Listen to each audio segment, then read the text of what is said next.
आज होणाऱ्या विधान परिषदेच्या निवडणुकीकडे अख्ख्या महाराष्ट्राचं लक्ष लागलं असून ही निवडणूक प्रक्रिया सकाळी 9 वाजल्यापासून सुरू होणार आहे। तर साधारणतः 4 वाजता ही प्रक्रिया संपणार आहे। पण उद्धव ठाकरे गटातर्फे आज मुंबईत धुवाधार पाऊस सुरू असल्यामुळे ही वेळ वाढीव करून साधारणतः 5 वाजेपर्यंत करावी अशी मागणी करण्यात आली आहे। विधान परिषदेच्या या निवडणुकीसाठी 11 जागांसाठी तब्बल 12 उमेदवारांनी अर्ज दाखल केले असून यामध्ये नक्की कुणाचे 13 वाजतील याकडे संपूर्ण महाराष्ट्राचं लक्ष लागलं आहे।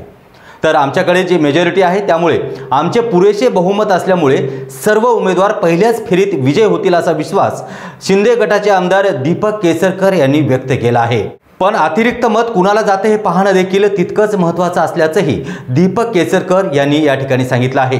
लोकसभेमध्ये पराभव झाल्यानंतर पंकजा मुंडे यांना विधान परिषदेमध्ये उमेदवारी मिळाली आणि त्यांना आज निवडून येण्याची खात्री देखील वाटत आहे। पंकजा मुंडे यांनी आज सकाळी लवकरच सिद्धिविनायक मंदिरात जाऊन गणपती बाप्पाचं दर्शन घेतलं। आमच्या पक्षाचा कुठलाही उमेदवार फुटणार नाही असं पंकजा मुंडे यांनी सांगितलं आहे। आता पाऊल ठेवलेलं आहे। माझ्या समवेत माझ्या पक्षाचे आणखी सहकारी उमेदवार आहेत आणि मला पूर्ण विश्वास आहे की आमचे सर्व उमेदवार विजयी होतील। त्याचप्रमाणे अजित पवार गटाचे राजेश विटेकर यांनी सांगितले की आमचा कुठलाही आमदार फुटणार नाही असा विश्वास देखील त्यांनी या ठिकाणी व्यक्त केला आहे। बच्चू कडू यांची काही दिवसापासून शिंदे गटाबद्दल शेतकऱ्यांच्या मुद्द्यावरून नाराजगी दिसून येत होती, पण सध्या तरी ते शिंदे गटासोबत हॉटेल ताज लँड एंड या ठिकाणी थांबले असल्याची माहिती मिळत आहे। त्यामुळे सध्या तरी बच्चू कडू हे शिंदे गटासोबत असल्याचं कळत आहे।